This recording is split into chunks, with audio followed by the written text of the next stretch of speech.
Hey, this is Dave. Matt. And Zap. And welcome to the Vintage Cinema Review, where every week we review some of our favorite films from the past. Hey, there ain't no late fees here. Silence is golden. And be kind. Rewind.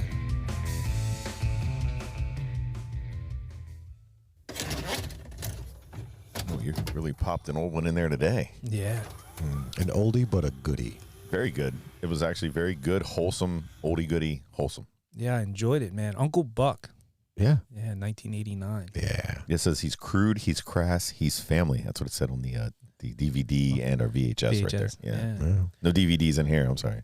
Right. VHS. So Zab, you picked this one? I did. In fact, just to start it off right, special shout out to Laurie Kelly for being after me for, gosh, a couple of years by now, just to watch this movie, because I'd never seen it.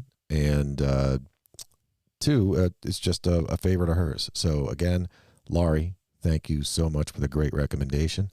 And I hope you enjoy the show. Hey, Laurie Kelly. Yeah. So Matt, did you see this back in the day?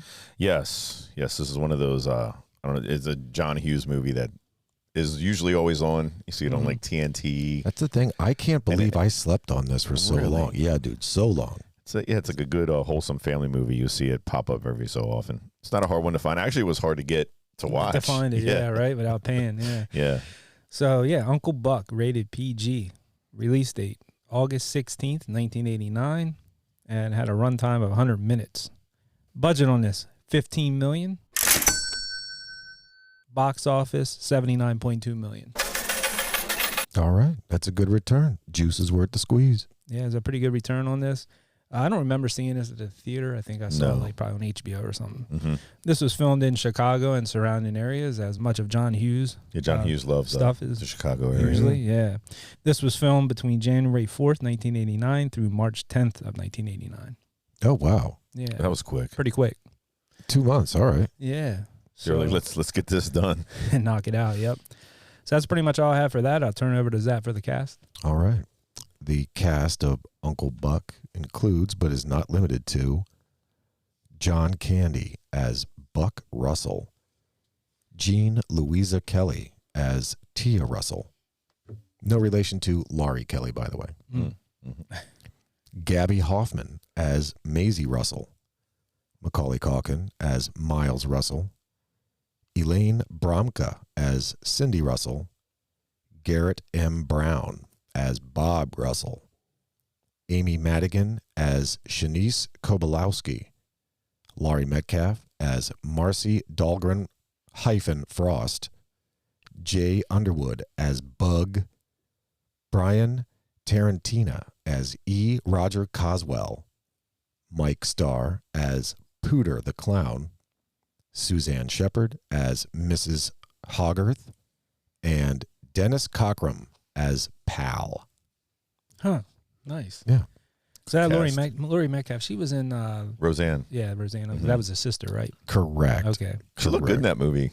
Yeah, she did. Uncle Buck. Yeah, I was like, man, he's gonna hook up with her. Dude, she wanted it. Oh, yeah. for sure. She was the rich neighbor. She was the single rich neighbor that she would have taken it from anyone. Yeah, that was pretty cool. She was hot to trot.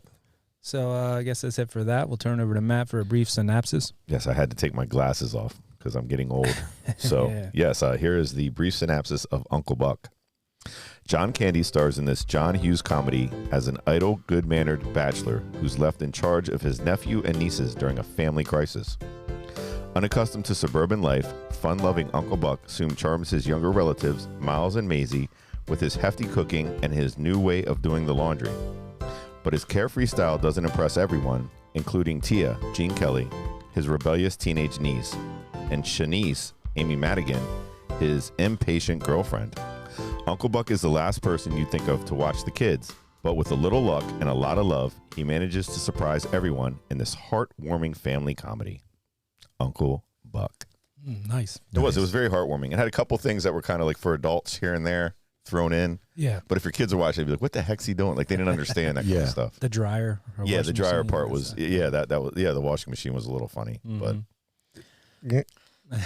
I really enjoyed this movie, man. That was great. I really did. I loved it, yeah. It's like something they would show in high school, like before like a holiday. Sure. You know what I mean? Just to get the kids laid back, yeah, chill. You don't feel like doing anything. It's just throwing some Uncle Buck. Yeah, I was thinking, is this a Thanksgiving movie? But it's probably Planes, Trains, and Automobiles is the John Candy.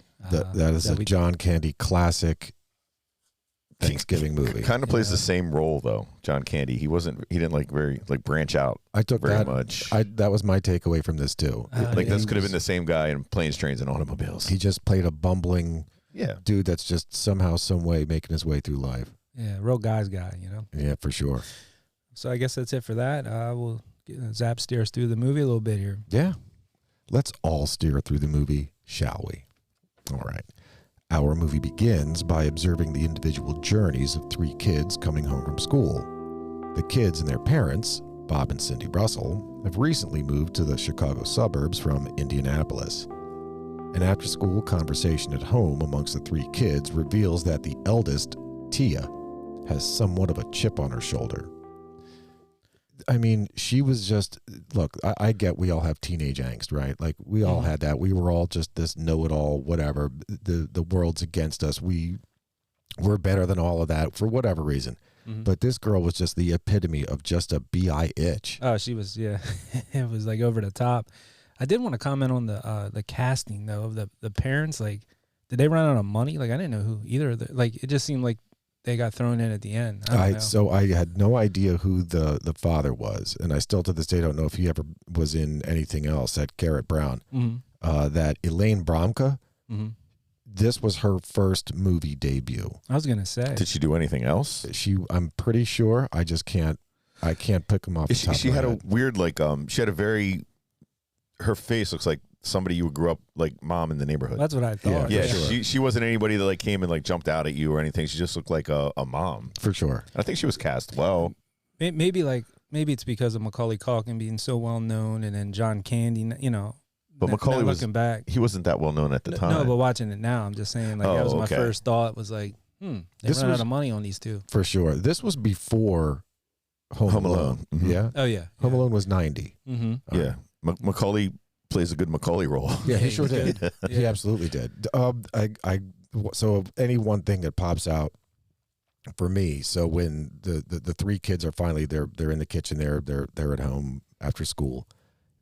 Did anyone notice that the young girl Maisie was eating cheese balls? So like cheese puff balls, like the Planters cheese balls, right? But she was spraying Easy Cheese on the cheese balls. Wow, no, I didn't even notice that. I didn't notice that either. Damn. Is that when he's coming home from school, like the very beginning? Correct. Okay. Yeah. Maisie's are sitting at the table, whatever. Yeah, I've seen her sitting at the table there. She's spraying Easy Cheese on cheese balls. That's over the top. It's no parenting, dude. I know. Right? That's why they needed Uncle Buck. That's right.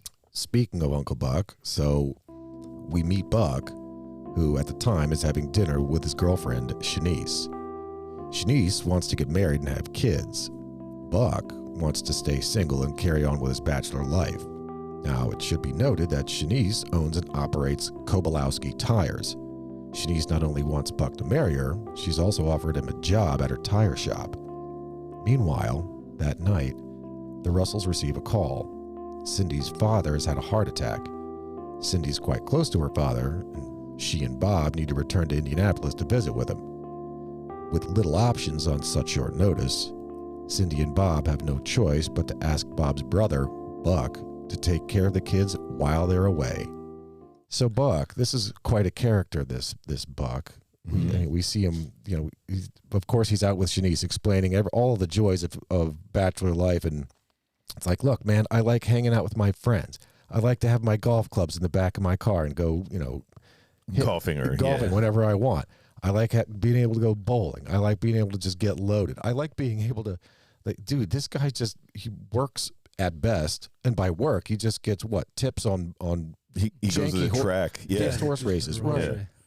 So I loved his apartment. That when he hits the clapper, like the whole block somehow comes on. Yeah, that's such an 80s thing, the clapper. For sure. You know what I mean? Yeah, kids would look at that now and they wouldn't know what's going on with the clapper. Yeah. But they said he was 40 in this. That's what I guess he's a 40-year-old bachelor. That's another amazing thing. So you look at John Candy in this movie.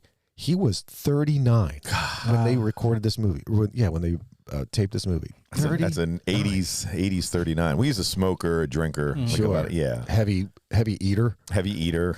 Yeah, he's not going to the gym. He's not on the Peloton or anything like that. Not even close. But what I didn't understand was they didn't really explain the whole thing behind his brother and the family, like not knowing Uncle Buck. Like they didn't. You're right. They did not go into too great a detail. Like what happened that he's just this forlorn or fallen away relationship. Even when he was looking at the album, the wife had his picture tucked under. Like they wanted nothing to do with him. Indeed. I think you just probably find out obviously as the movie goes along, but it's probably to do with the wife.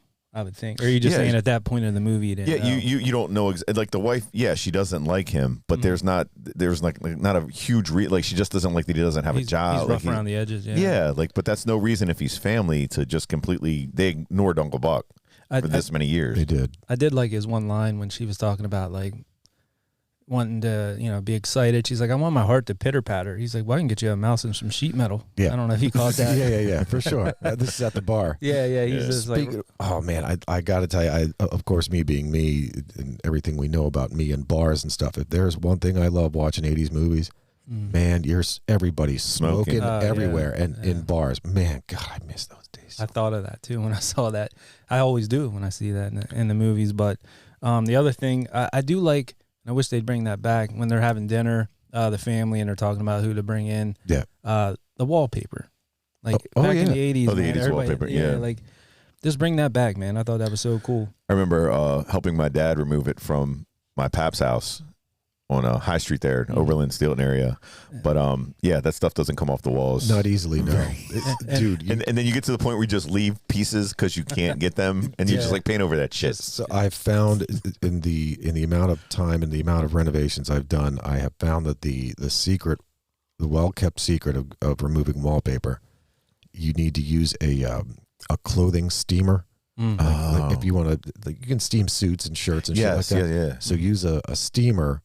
And you just got to go slow with it, and you just can peel it right off. And just like melts the glue or whatever. It takes time, and you pack a lunch. I got you. But it's clean and pristine when you're done. All the glue will be gone, and all the paper's gone. But yeah, it takes time, bro. Yeah, I think it was like 11 or 12 at this time. My dad's like, help me, because I'm there scraping. Like, this is fun. Until you reach the parts, and you're like, oh, I can't get that. I can't get that. You take a step back, and you look at the wall. Still wallpaper ripped. Yeah, dude. Just pieces stuck. Yeah. And you knew you were balling if you had one of those hutches that were built into the corner. Hell yeah. With all your dishes and stuff. Wow. Hell yeah. Was that Lazy Susan? Is that what you're talking about? And that, in the dining room, they have those cabinets always in the movies. I never see it. Not where I live. Those are those rich Chicago houses. That's why I filmed in Chicago. Macaulay Culkin had a good upbringing. Oh, for sure. In these families he's in these movies. This guy had the best. He doesn't know poverty. No. He didn't know the hood. His whole life, he's just a rich kid. Speaking of Macaulay, what did he say when they're sitting around dinner, and of course attitude daughter has whatever, she's just running her mom, just giving her the business. What did he say about hockey? Did he say something like, I haven't been home in 2 weeks? Something about 2 weeks. Like the mom asked, how was... Oh, Macaulay said this? No, the mom says to Macaulay, Macaulay's name's, what is it in this? Miles. Yeah. So the mom asks Miles, oh, how was your hockey game the other day? And I could have sworn he said, either I haven't been home in 2 weeks or I haven't played in 2 weeks or something like that. To which the father says, oh, I guess you don't want a hockey stick for your birthday. That reminds me of a fun fact at the end. Remind me with the hockey fun fact at the end. But Macaulay, he was like, something with his balls. Like, don't say balls. Like, what? I gotta know another word for it. Nuts. Which is like kind of like a kid. It made my daughter was in there watching a little bit. And she smiled at that part. Smiled. Yeah, it was a good one. Buck arrives at his brother's family's house. At first, at the wrong house across the street. Then he has that. Once he gets there, I got to tell you, I just got to stop for a second. That exchange he has with Cindy, the mom, is just priceless. And this was all ad libbed. So he's talking. He says like basically, hey, do you have a plunger? Now look, this is a new house. I'm sure you guys have great plumbing and stuff like that. But my apartment's an old apartment. But look, I hate to say it, but look, I've been eating a lot of cheese lately. I'm all bound up. I don't know. I found that to be again all ad libbed. Oh yeah. All right, one by one, Buck meets the kids the next morning. Tia, the eldest, who maintains the same know-it-all teen attitude. Miles, who asks dozens of questions, and Maisie, the youngest, who just maintains her ongoing adorability. One thing's for certain, it's clear that Buck doesn't know much about kids. We can see this when he drops Tia off at school, completely embarrassing her with his car, and then we see it also in Miles' packed lunch. Anybody want to trade? Dude, Yeah. he showed up with a can of sardines, a bag of some liquid Looked like a funky... goldfish. No, or Yeah, something. that's what I thought it was. I thought it was a goddamn goldfish. No, was it a mayonnaise jar with milk? There was a mayonnaise jar with milk. That was just the it was jankiest a lunch. mess. Oh my god! But then, he wasn't good with kids. He was just he was doing the best he could. What's he know about kids? Yeah, he don't know nothing. He said, "What's your record for questions?" He's like, 38. He's like, "What are you at now?" What's your record Yeah. for consecutive questions? Consecutive questions. Yeah, that's a scene that kind of, I haven't seen this in years, but that's one that it came back to me. Then I always remember that. I don't know if it was in the ads back then or if it just stuck out. Is that rapid fire question part? Yeah, that was really good dialogue between those two. Yeah. Honestly, like you said before this, I don't know if I ever sat down and watched this movie. Right. I think I just seen bits and pieces. Like I've seen Uncle Buck, but I don't think I've ever sat down to I watch watched Uncle it. Buck. Beginning to end. Yeah, just Right. like parts that I would leave on the TV and haha, that's funny. But it was fun to just sit and watch it. It's a fun fact bringing up that lunch. There was an extended version of it, and I'll just bring it up now because I thought it was pretty cool. I guess there was more to that in the extent, like in the original script, that it actually made him a little popular at school, bringing these weird lunches. Oh, That okay. kids were like gathering around, like, what's he gonna bring today? Oh, makes sense. He'd I bring mean, like during the filming. no, like they actually had it written into the script that Oh, was okay. part of the. Additional lunch scenes. Yeah, and he so would one bring- day he brings sardines, the next day he brings, I don't know, a big head of broccoli or some shit. okay. Well, the one day he brought like a big rack of ribs. And That's it was- awesome. The kids. Yeah, and the kids, and it kind of made him popular, among other things. There's something else that happened later in the movie that they didn't add to, Right. but in the script there was more to it. But Hmm. thought that was cool. Nice. Nice. During the day, while the kids are at school, Buck discovers he's been cropped out of his brother's wedding photos. Later that day, Buck collects Tia from school and meets her boyfriend, Bug. In addition to kids, a call from Cindy later that evening reveals that Buck doesn't know how to take care of a dog either. So how much do you feed? How much do you feed a dog like that? Maybe 4 or 5 5 times a times. day? Yeah. No, he eats just once. And he drinks water, right? Well, Yeah. he drinks water. Definitely give him water. It's like, I'm leaving the toilet's open. I believe the yeah. toilet's open. Oh, that blue water. Yeah, he shouldn't drink the blue water? That explains so much. He's just staining the grass. It's an odd stain on the grass. He's sleeping in the dryer too in the beginning. Yeah. I forgot about that. Notice was that. pretty Is that why the washer or the dryer was jacked up? cool. Probably. But to be honest, if somebody's going to like dog sit and they don't know much about dogs, it's kind of something that you do need facts about Right. these certain, because they all have their own little. They're like little people. Sometimes they have their own little Dude. weird things about them, and you don't know how much they're eating, what they're drinking. Like if you can leave food out, do they get snacks? So one of the Old Dirty Basement's #1 fans, Al Doc, Mm-hmm. has 2 sizable dogs, and from time to time, as circumstances present themselves, he and his wife or his family have to go out of town for a few days. Somebody needs to then take care of the dogs. I have been a part of that, and I got to tell you, each time, dude, I need a list. I need times. Tell me what I need to do, because I mean, dude, make no mistake, his dogs are great. Just the despite their enormous size, they are the most lovable dogs I've ever seen. But they still require, as Matt had aptly pointed out, that attention. It's like you're taking care of a forever kid, baby, Yes. whatever. Yeah, like a little kid. They got Yeah. their Yeah. schedules and what For they can sure. eat and what they can't eat. They're Sometimes you gotta regularly. give them medicine. You got to put it in a snack. And Yeah. Yep. I got Yeah, but I don't feel bad. I know Buck that they were giving him problems for that, like the mom was. But Right. Yeah. I you got in shouldn't have trouble at work. With my work, I interact with dogs from time to time, and this lady was like, was giving treats. I keep milk bones in my vehicle, Sure. and this dog, like the next, they called in, like, tell your driver our dog only can have certain treats. Sure. You know what I mean? He's allergic. or Dehydrated beef liver.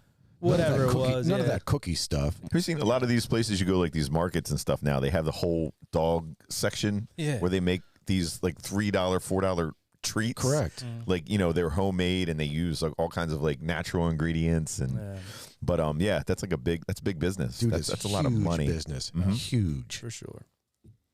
The next day, one of the neighbors, Marcy, arrives to invite Cindy to lunch and meets Buck.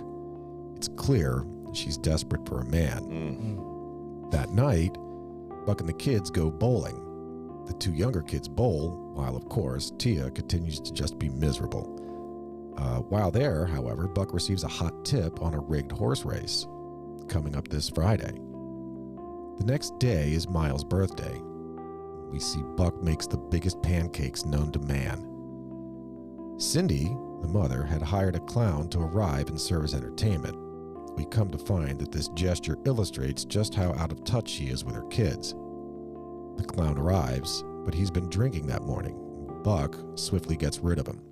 So, what do we want to talk about? The pancakes were miraculous. Oh, I thought it was a pizza or something. He was making it. Snow shovel. Yeah. To flip them. It was awesome. The bowling scene was pretty good. Oh, yeah. The dude with the toothpick. Correct. That He was was the great. Correct. He had the cleft palate and a toothpick that got stuck in his mouth. Stuck in his mouth. He was trying to roll it to be cool. I also liked when he was trying to talk to her, he had his finger in the beer. Like, I remember doing that. Dude, I saw that too. Yeah. He like plugged the hole. Yeah, he plugged the hole. He's like talking to her. Like, He's like, "You want a beer?" You want a beer? He just points his finger out, and the bottle makes its way toward her. yeah, he's like, "You want a beer?" Like a pendulum. Yeah. It was good, dude. It was But good. John Hughes movies, he's known for having like odd characters jump in here and there to like kind of it's something that you remember, Well, that but was even though it's not like a part, you know. The John Cusack in there's that Ferris Bueller at the end, and he's just sitting down there in the police station. It was a similar. Remember it with Jennifer Grey? That's not John Cusack. That's Charlie Sheen. Oh, I'm sorry. Yeah. Charlie Sheen. That's like, yeah, what episode? What movie were you watching? Charlie Sheen. Yeah. Now that you say that, I'm like, yeah, he does do that in movies. Yeah, but he Dave was does like talking about Ferris Bueller's Day Off of Work. yeah, that was the second one. Yeah. The deleted scene. Did you guys see the Charlie Sheen? Not yet. Oh, it's pretty good. It's good. I know Yeah. it exists. It's good. The clown. So that clown, as played by, what's that dude's name? John Wayne Gacy. Mike Starr. So that, yeah, I thought of that too, dude, for Yeah. sure. Definitely John Wayne Gacy. So he was in What's his name? Mike Starr, you said? Like a star. Mike Starr with 2 R's. I know that name. Porn Yeah, name. well, so he played Like Star. in Dumb and Dumber. He played the guy that had the bad gastrointestinal problem that what's his name ended up killing. Jim Carrey ended up, Oh, one of the accidentally killing. the big guy. Correct. Is that him? Yeah. Okay. Okay. Yeah, he was like one of the lackeys, the like the muscle. Correct. Yeah. So back to what I was saying about the extended script. That's what there was more of in that scene with the clown. There was actually like a fight out at the car and a whole bunch of stuff that went on, and the kids were watching from the window, and that made like his friends were like, "Oh, your uncle's pretty cool," you know, in the script, and that also led to Macaulay being like, or Miles in the movie being like kind of cool at school. Yeah. The kids were like, "Oh, your uncle's cool." More you know? liked. Right. I'd mentioned that the mom Cindy getting this clown in the first place. Pooter. Clearly illustrated how out of touch she was with her kids. So Miles is turning, however, old, and a clown would have been good maybe for Maisie's age, but not Miles. Like his friends alone had said, "Yeah, I grew out of clowns 3 or 4 years ago," or something like that. And again, it just shows. But he just did a bachelorette party or bachelor party. Correct. Yeah, he's like, if you need any one-liners about dildos, I'm your guy. he's like, I'm your guy. How do you rig a horse race? You think the jockey's in on it or what? You have to. You have to get all the other racers to slow down, and then just get one guy to win. Not jockey as hard, I guess. Guess, the horses aren't going to listen. Can't hit the You know what horse I mean? as hard. Yeah. You're just lightening up on the strap. Yeah, the horses listen. You're just not, giving them whatever as much chutzpah. You're not slapping that ass. Yeah, getting that. So the less you slap, Yeah. the slower they go. Maybe it's just like a light tap instead of a slap. You're breaking on that. Yeah. I got you. It's now nighttime. Buck and the kids drive in search of Tia, whom they find out with her no-good boyfriend at a small outdoor gathering. Tia reluctantly leaves with Buck and her 2 siblings. The next day, Buck goes to Macy's school and meets the assistant principal. Now, this principal, she's got a massive mole on her face and an even bigger ego. Buck gives her the business for expecting a 6-year-old Maisie to take schooling so seriously. That night, Shanice calls the house. Tia answers and, in retribution for Buck ruining her previous night with her boyfriend, lies to Shanice, telling her that Buck isn't available and that he's out on a date with Marcy. The next day, Shanice arrives to confront Buck and, unfortunately, finds Marcy at the house trying to seduce him with dancing. Later that night, reflecting on his life, he realizes the single bachelor life isn't all it's cracked up to be. Is that the scene where he's eating the Frosted Flakes right out of the box? Correct. With the vacuum. The vacuum. Yeah. Correct. And he's feeding the dog beer. Yeah, that was cool.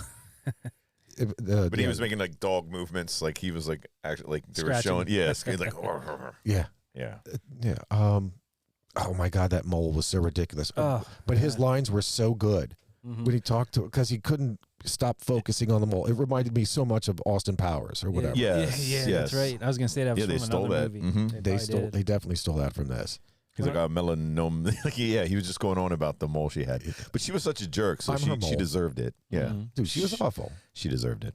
That was the one scene I told one guy, Juice, that listens, and Juice has been on, and he's like, oh, that mole scene. Like, because I said, you remember that movie? And he brought that scene up. So I think that's like a standout scene, for most people.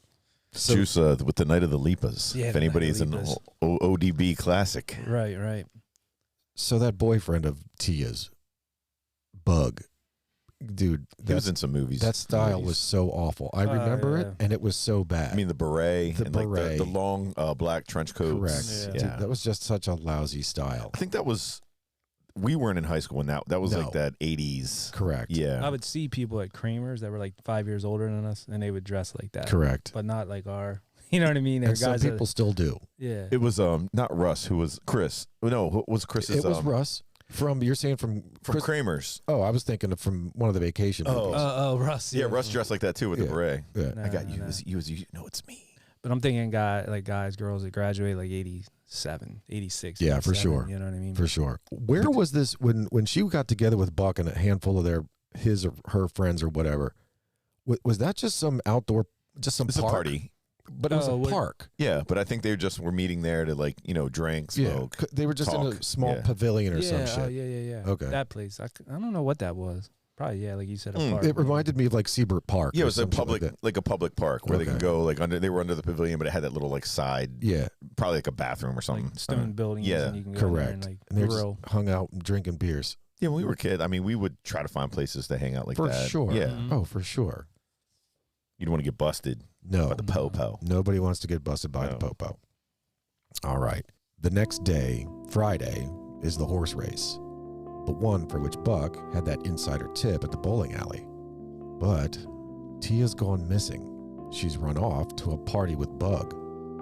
Frantic, Buck calls Shanice to look after the two younger kids while he goes out to search for Tia. Shanice reluctantly agrees for the kids' sake. Buck eventually finds the party and finds Bug with another girl who isn't Tia. Yeah, I forgot. I was shocked in that. I would do it. So again, I'd never seen this movie. Everything leading up to this was something. Yeah. And so this Bug dude, I mean, I don't want to say a perv. He's just he doesn't know that no means no. Yeah. Like sexually charged. Yeah, dude. Was he in high school or was he older? No, he was in high school. He was? I think he was in high school, yeah. Because I don't know if he was like an older kid hanging out. That's why they... Well, they made reference she was 15. They always say that. Yeah. The girls. No, she was 21. But she looked older. T was 15. Buck had the ability to drive, so he was at least 16. Yeah. I'm sorry, Bug. Yeah. But yeah, he did look a lot older too. But so did she. I mean, yeah, she was not. She wasn't even close to looking like 15. So can we unpack this party for a minute? So there's this massive house party. Mm-hmm. Buck shows up with his, of course, every time his car stops, it sounds like a shotgun goes off. What was that, an LTD? I don't know. Or a Lincoln? It might have been a Ford LTD. Ford LTD. It might have been, but one thing I know is that the shocks on that thing were ridiculous. And what's that? I got to ask the snowman, the mechanic. There's that knocking all the time back in the day when cars would stop after you turn it off. That just seems to be in movies a lot, and I remember it from cars like my parents had. What was his girlfriend driving? That was nice. Bronco 2. Yeah, that was a Bronco that Bronco 2 was nice. Yeah. And Dave is right. It is a Bronco 2, the smaller Bronco. Mm-hmm. That's worth some cash. Like it was on the Ranger frame instead of the F-150 frame. Right. So at this party, there was just one thing I couldn't get past. So despite this movie coming out in '89, the party was filled with people, half of whom looked like they belong in Flock of Seagulls. Which was okay, so that's years earlier, but okay, fine. Maybe that look lasted longer than I thought it did. Number one. Number two, and this is the big part, they're playing Young MC. Yeah. Bust a move. Yeah. Mm-hmm. So Young MC is playing at this party, and yet it's just a bunch of white kids just standing there like they're all doped up or stupid, or they all hate life or whatever. It just looks like, again, that cliquey 80s group of just, teens just hanging out. Right. Like for whatever reason, that song didn't seem to make any sense, simply because, not because it's rap versus rock or whatever. Right. It's just everybody's looking attitude around there, minus one guy who was dancing. Everybody was just stoic and themselves. Uncle Buck was dancing through it. He's like, "Who is this? Grassroots?" He's like, "I'm down. I'm down." Yeah, you're right though. I didn't really think about the music. They had a lot of rap. There was Well, yeah, that was in. Was there one EPMD song with the moon? Like, didn't you hear the beginning of that? It was the beat from an EPMD song. But it wasn't. It was like an old song, but it was the beginning to an EPMD song. So Tone Loc was definitely featured in that. Yes, Tone Loc was in that. Yeah. Wild. Was it Wild? Yep. Yeah, Wild Thing. When he walked into the school. So when Buck what was that whole part? Just going to talk to the teacher or the principal? Buck, on Maisie's behalf, was going to talk with her the assistant principal, the one with the mole. Mm-hmm. And the drive in, and even him walking into the school, they're playing Wild Thing by Tone Loc. Yes. And of course, there's Buck smoking a cigar, walking into school, and he realizes, oh shit, I can't be smoking a cigar. Mm-hmm. So he runs into the bathroom to extinguish the cigar and do whatever. All the stalls are filled and all of that shit. It was the little urinals. The urinals are like 1 foot off the ground, and then there's this massive John Candy that needs to use the urinal. Smoking in there. But yeah, so that party scene, dude. So Buck, dude, that was good, and he had by now, like, he had intimidated the shit out of Bug for sure. Like Bug was afraid of this guy, talking about hatchets and this, that, and the other thing. So he drills through the door lock. Mm-hmm. To find Bug with this other girl, and this other girl clearly did not want to be there. Like, she said, "Stop! Like, I'm not ready. I don't want to do this." Uncle Buck probably saved her. Yeah, she gave him that look too. Like, gosh, I'm glad somebody came in. Like, I don't want this Bug dude. Saved her virtue. Yeah, her virtue. That's the word I was looking for. Yeah. That was weird too. How you're saying the school thing. Just think of it. Just walking to a school and going in and out like Buck did. Yeah, you couldn't do that these days. Oh my God, no. You're not opening. You're not opening a door. Alas, no. That party too was like you couldn't move in there. No, it was always in the movies. It's like that. I've been to big parties back in the day, but I've never been anything like that. Right. I've seen some CD parties. I think the biggest party like that was when we what was that? The Congress. What motel were we in? Oh, on Eisenhower. Yeah, it was either the Congress or it was the Cloverleaf. Yeah, but it was like after our graduation, or like everybody went there. Somebody got like 2 rooms, but I remember it being that packed. That was the Clover, and that was right after graduation, and was I think the cops came, and like we were all running out, like in the back there was just fields and stuff. Is muddy, but I just remember it being that packed, like one of those things. But it wasn't a very big room, so of course it was. Yeah, it was gonna be packed. It wasn't like a whole house. You're not filling up one of these Chicago houses like that. Well, Buck continues to search for Tia and finds her walking the streets crying. She admits to Buck that he was right about everything. The two bond during their drive home. Now, as chance would have it, Buck had kidnapped Bug from the party and had stowed him in the trunk of his car. Tia and Buck exact their revenge by putting a good scare into him and finally release him after he apologizes. Tia later helps to mend Buck's and Shanice's relationship. The next day, Bob and Cindy return home. A very surprised Cindy walks in to find a welcoming hug from Tia, and the two reconcile. Our movie ends with Buck and Shanice departing his brother's house, a little humbled, a little wiser, and thankful for having rekindled his relationship with his brother and his family. Strange ending. It left me wanting. Yeah, like, are they gonna get married? You mean? Just like Planes, Trains, and Automobiles left me wanting. Like, what happened to John Candy's character? Yeah, does he get a house with? Does he live there for a while? Like, what does he do? But yeah, the whole thing with the buy and with his and the relationship he had with the daughter. Like, is he coming over now and hanging out? Are they like a family? Like, I would think so. Like, kind of. But it's kind of like weird. Like, he just has his hand up like a bye or something. I took that as, any teenager, especially then, but maybe they are the same way now. But I mean, that's a tough nut to crack. And Buck was able to get through, that teenage angst, that know-it-all attitude, that whatever. He was able to break down that wall, and they had established a good relationship. And so, I don't know, that was just my takeaway, and through that, I think that would ultimately open up a better relationship with what's his name's wife, Bob's wife, Cindy. Yeah. You're just left to hope that this was a great learning experience for everybody, and it's going to turn out for the best. What kind of car steering wheel is that big? You need a knob on it. He had one of those knobs, like you make his turns. Old people do that because they can't turn the way they used to. So they do. I can see that on a bus or something. Knob. Cars from my first car, my '68. I mean, that had a massive steering wheel. Because it didn't have power steering. Right. So is that leverage then? Like to get the turn? Or what? I'm pretty sure. Okay. I'm pretty sure it's leverage. Thus, the knob. I mean, if you don't want to hold that and do that, you can just use the knob. Do it with for like a sharp turn.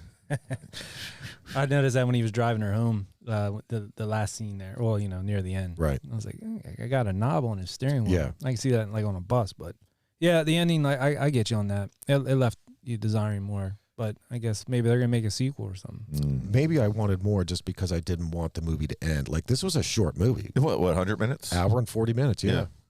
Which is a good time for 80s. I don't like when things go longer. Correct. Than that. It was like perfect for me, I thought. I mean, now like the movies they make today, you're in there for like 3.5 hours. Dude, you're talking like 3 bathroom breaks. You're watching an epic saga. You're going back to get 2 things of popcorn. I'm stepping outside for a cigarette like twice. Yeah, right. I'll be right back. I guess it's time for Fun facts. All right. This movie, I'm sure, is full of some fun facts. Yeah, it is. I'll start it off, I guess. Go ahead. Because I got one here I just wrote down before we started, actually. Sure. I don't know if you guys remember, there was a 1990 sitcom called Uncle Buck. Only ran 1 season, though. I did see that. Who starred? I vaguely remember it. Vaguely. But I know I never watched it. I never did. I vaguely remember maybe advertisements. And the only name in there that rang a bell was Audrey Meadows. And she was Ralph Cramden's wife in The Honeymooners, Alice. And she was also in Too Close for Comfort. But I guess she was in this as Maggie, which I don't know what character Maggie would have been in the show. But I think in the sitcom, what I could read real briefly was the parents die in a car accident and Buck moves in to take care of the kids permanently. Yeah. Great start. Which makes sense because if it's a series, they were going to try to run it. But it wasn't John Candy. It was just some guy. Some heavy-set actor. Kevin Meaney as Uncle Buck. So he was a comedian. He was a stand-up comedian. I don't know what, if any, real television or movie presence he had. I'm thinking not much. I think I read somewhere that guy had, he appeared on SNL once, but somehow he landed this gig, and it didn't go well to be Uncle Buck, the series. Right. I know it's a Chicago John Hughes movie, Chicago, but it was supposed to be filmed in St. Louis. Really? But they're saying it was unseasonably warm and it didn't fit like that the cold scene Chicago. That they kind of wanted that kind of weather, so they moved it to Chicago. Huh. Fun fact. Also forgot there was a Mike Epps 2016 Uncle Buck too. That didn't last long. Yeah, really? Mike Epps. Yeah, I seen that when I was looking for Uncle Buck. I was like, that's not the one I'm looking for. Holy shit. No, I had no idea that existed. This is not the Uncle Buck you're looking for. All right. So coulda, woulda, shoulda. I love these, yeah. So I have 3 for Tia. I got Winona Ryder was actually the first choice. And that was after John Hughes had seen her in Beetlejuice, but she turned it down because she was working on Beetlejuice, which Old Dirty Basement did review. Yes. But she was busy, and she turned it down because she was working on another Old Dirty Basement review, Heathers. Yeah. Go back and look for those if you haven't heard those. We didn't do Heathers, did we? We did? Yeah, we Hell did. yeah. Yeah. Hell Okay. yeah. So Winona Ryder was one, and we were talking, the 3 of us were talking about before we recorded today, Ali Sheedy and Molly Ringwald. Oh, So Molly by Ringwald. 89, those two would have been mid-20s at least. At least. Was that just after Breakfast Club? Breakfast Club was what, 85? Yeah, these are 89, so Yeah. it would have been. Wow. Yes. Anyways, that's what I got for Tia. You got anything, Dave? Go ahead, Matt. Oh, they said after a night out, John Candy was described by a radio caller. He seen him out on the town one night. John Hughes heard the report, and he was very upset. Called John Candy and said he told him to take the day off. He's like, you need to get some sleep, because I guess they saw John Candy out drinking, partying. See, and I would think that would make sense. Pretty sloppy. If Buck is supposed to be this disheveled, typically drinking, doesn't get much sleep, whatever kind of guy, I mean, I'm sure that I would think that a night out in real life would help him get into character. Oh, yeah, you would think. So I said something about a hockey tie-in with the script. There was a scene they filmed actually before they even started production. Now, he was wearing the outfit that he wore at the end of the movie, so they were trying to figure out where this would fit in if they would have used it. But they did some scenes at a Blackhawks game. Okay. And it was one of those shoot the puck and win a prize type things where they let fans go out on the ice. And I guess John Candy was out there and taking a shot to win like a prize. And I think they were saying maybe they're going to write it in as like a character asked him what his most memorable moment of his life and it was this like, oh, he shot this puck and won this prize. And I guess they never ended up using it in the movie. But supposedly there's footage there somewhere, lost footage of this. Now, this is from John Hughes' son, I think, was talking about it in an interview. But, yeah, never made it in, but it was a possibility. I just think that's pretty cool. When you said about hockey, I was like, oh, maybe that tied in somehow. Do you think Danny DeVito would have made a good Uncle Buck? No. Well, he was originally considered for the role. That urinal would have been better. He would have. I got a laundry list of dudes that were considered for Uncle Buck. Nice, go for it. So, in addition to Danny DeVito, my list includes John Goodman, Tom Cruise. What? Yeah, I don't get that one. Cruise could have done anything back in the day. A urinal would have been good. Dan Aykroyd, George Wendt, Michael Keaton. Oh, George Wendt. Yeah, George Wendt, I thought would have been good. See that. Robin Williams, Jack Nicholson. No. I thought he would have been good. Yeah, he would have been all right. Joe Pesci. Bill Murray. Yeah. Jim Belushi. Dudley Moore. John Travolta. Tom Hanks. Tim Allen. Yeah. Chevy Chase. Jim Carrey, who I think would have been too young. Yeah. Kurt Russell. No. Martin Short. And the last one I think who would have been awesome, Ed O'Neill. That's Bundy, right? Al Bundy, Bundy. Yeah. He would have been good. That would have been when Married with Children was just starting, right? 89, probably. Yeah. Oh, you were saying about Uncle Buck's car. It was a 1977 Mercury Marquis. Brougham. That's the Ford. That's the Mercury version of the Ford. The Ford. Yeah. So you had Ford, Mercury, And Lincoln. Ford, Lincoln, Mercury. Yep. They're the three Ford Motor Company. Yep. Okay, yeah. I didn't know if I was missing one. Yep. Oh, that Mike Starr, Frenchie from Goodfellas. Correct. Yes. Yes. Correct. Oh, correct. shoot. Correct. Yeah. All right. So for Bob Russell, Yeah. is that the dad? That's the dad. Yeah. So down here they had Rick Moranis and Steve Martin. That's the two I have. Yeah, and then Lance Kinsey. I don't know who that is. He turned down Bob Russell due to filming Police Academy 6. Wow. So yeah. Right. Oh no. They actually in India in 1991 they did an Uncle Buck remake called just Uncle Buck. Wow. Well, wasn't it called like? Uncle Bun. Uncle Bun. Yeah. Uncle Bun. Uncle Bun. We got to review that. Yeah, that'd be a good one. I got one more decent fun fact, and it was actually it goes back to that one conversation I'd referenced during the walk through the movie. So when Buck is talking with Cindy, and he's talking about, hey, do you have a plunger? Let's talk about plumbing. I've been eating a lot of cheese. Mm-hmm. That entire thing was ad-libbed. Wow.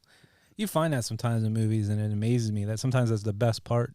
Of course. The dialogue. Oh, it's genuine. It's awesome. Mm-hmm. That's what you said, Charlie Sheen earlier. That his part in Ferris Bueller that was completely just Charlie Sheen. Truth lie. No, that was true. A couple quick rapid fire ones to close it out. No surprise, this is Culkin's highest grossing film outside of Home Alone. Good job, Macaulay. And like we were talking about the rap, this is one of the first films to influence teen music's taste towards rap. Oh. I guess like kind of made it more popular. Okay. Not that it wasn't already. And despite its odd placement. yeah, Or not even odd placement. I'm sure the placement was great. It didn't make sense with what the kids were doing. right. It's almost like they overdubbed it or something. Right. What the party scene is? Yeah, Saying with the the rap music.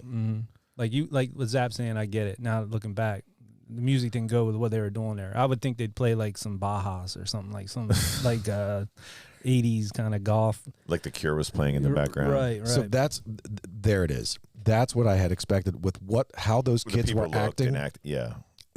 I would have absolutely expected some Morrissey, some sad kind of. Correct. Some VHS releases emphasized the child stars by removing the adult characters from the movie. Maybe they did that after. Well, no, Home Alone would have been a couple years after that. So when you look at the cover of the VHS or you look at the cover of the DVD, Yeah. instead of like what it is currently and always has been, you have Buck outside of the door and then you have the family on the inside. Mm-hmm. Later versions of it just only had the kids because they wanted to emphasize the kid stars because those were the stars of the they time. were the draw. Yeah. And one last thing is this, obviously, I think we talked about it when we did Home Alone, but this influenced him to pick Culkin for Home Alone after seeing him in Uncle Buck. So. Okay.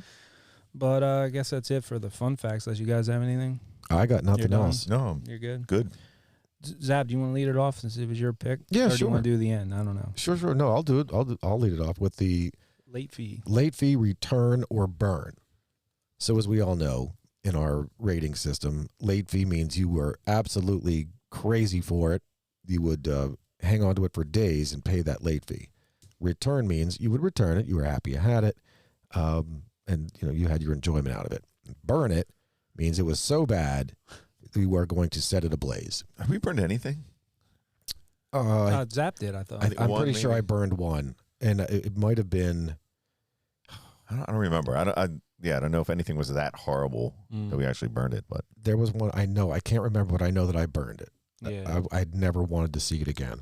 Yeah, there was something. I forget. It might have been a Nutley Nick recommendation. It could have been. Cannonball Run, maybe. I don't know. oh, So, in my opinion, this is, for me, I would return it. Mm-hmm. I certainly would not at all burn it. I don't think I would late fee it, but I'm definitely in that return zone with this. I had slept on this my entire life until just recently. I have a feeling that if I had watched this back when it came out, or at least in the early 90s, I would have had an even greater appreciation for it. But still being able to see that joy and what a John Hughes movie brings, maybe, not for nothing, seeing it years after, for me, I got a great nostalgic effect. I thought it was awesome. I thought the story was good. I thought there were some touching moments in it. It's a return for me, but a very, very well enjoyed movie. Nice. yeah, I would do the same. I would return it. Get the kids maybe to watch it one night late. I wouldn't pay extra for it, but it's just a good wholesome movie. Something you can have the family gather around, enjoy. I liked it. Yeah, I agree. I think I'm where you guys are at with me. It's definitely a return, but I'm glad I watched it. I really enjoyed it here later in life. Now I can relate more to Buck. Like he's a guy I'd probably hang with. You know what I mean? Seems like a good time. But yeah, it was cool to watch and definitely enjoyed it. Wanted to ask you that you brought that up, and maybe Matt, you can elaborate too. If this is a movie that you saw, you never saw before, you just saw parts of it. You just never sat down and watched it. I can tell you, on seeing the parts of it, I didn't see even parts of it until maybe, if I'm lucky, within the last 6 months, maybe. Oh wow, okay. 6-8 months, not even a year, but it's just been playing, and I'll walk by and it'll have a segment will be on and I'll stick around for a second, but I just never popped in at the right time. So do you think that if there was a movie that maybe you missed that's like as good, let's just say, I'm trying to even think of a movie that's like, say Back to the Future, which that's a bad thing to, I guess, say, because everybody saw Back to the Future. That. But what I'm trying to say is, like, is there a movie that maybe you could totally miss, and because of the time now that you're seeing it, it'll never be as good as it would have been if you saw it? Is that what you're trying to say? And I guess kinda. Yeah. Whereas so it's, to be clear, this was definitely a good, fun, awesome movie. Loved it. Mm-hmm. I think if I would have seen it back in the day when it came out, I would have had a greater appreciation for it now. Oh, okay, that's yeah. However, I am still on the other side of that now only having seen it for the first time just very, very recently, I still get that feeling in that the nostalgic take back of it. Yeah. But Matt, you're pretty much the same way. Like if you see a movie, for you, it's more about the nostalgia aspect. Like if you, today, watching it now. Right. But it seems like you don't miss much. Like Zapp will always say, I never saw this, or, I missed this one. I feel like he misses some movies or just never watched them, or versus like you seem to have seen everything. And I think I kind of have to an extent, but I forget a lot of the movies. That's, I don't know, like ones that jump out at me, like, oh, I wish I saw that, or if somebody talks about something and just I'm just saying ones that maybe you like. Vision Quest, we talk about that. I didn't watch it. Now I watched it recently and I loved it. But would have it been better if I saw it back in the day? You know what I mean? Oh, a lot of the stuff I think back in the day would, just because you were in that time, right? You can relate more. Because like you said, like Vision Quest, if like some 21-year-old girl was like coming on to you as like a high school senior, it hits a lot different. But I don't know. I enjoy watching stuff like, and again with Uncle Buck, I didn't see the whole. I never sat and watched the whole thing, but I know the movie. I've seen bits and pieces here and there. But no, I wouldn't say anything that pops in my head or comes to mind that I haven't seen. Right. It just seems like you've seen everything. Every time we bring it up, you're like, I saw that. I saw it. You know what I mean? But anyway, it actually is your pick. I think you're up next, so we'll have to find out what that's going to be. Oh, okay. And look forward to getting back in the studio. So you guys got anything else on this? I got nothing else except if you haven't seen Uncle Buck, like yours truly, don't sleep on it. Give it a watch. Check it out. Uncle Buck. Don't forget to find us on Facebook, Instagram at Old Dirty Basement, and on TikTok at Old Dirty Basement Podcast. Also, check out our other podcast, You Might Be a Madman. Season 2 is coming soon. And I guess that's it for now. So we'll catch you where? On the flip side. If we don't see you sooner, we'll see you later. Peace. Thanks for listening to the Vintage Cinema Review in the Old Dirty Basement. If you dig our theme music like we do, check out the Tsunami Experiment. Find them on Facebook. Their music is streaming on Spotify and Apple, and where great music is available. You can find us at Old Dirty Basement on Facebook and Instagram, and at Old Dirty Basement Podcast on TikTok. Peace. We Audi 5000.